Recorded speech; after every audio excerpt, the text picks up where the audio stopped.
Nashock at tila lost ang kabogable star na si Vice Ganda nang tawagin ang pangalan niya para tumanggap ng award sa nagdaang 50th MMFF Gabi ng Parangal.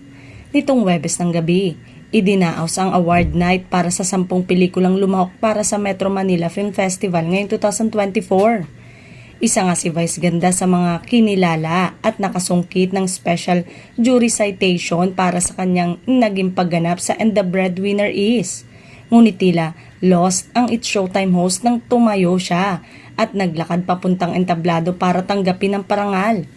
Pagtayo ko, tinanong ko si Direk June at saka si Uge, ano ba itong award na ito?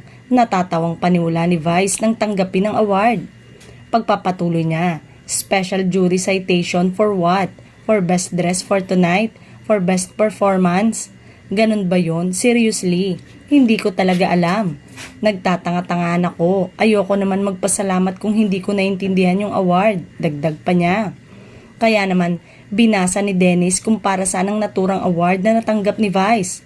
Matapos marinig ang mga sinabi ng aktor ay mas naintindihan na ni Vice ang parangal na natanggap. Kasunod nito ay ang kanyang pagpapasalamat dahil natapos na ang ilang taong pagsali sa MMFF ay finally napansin na siya.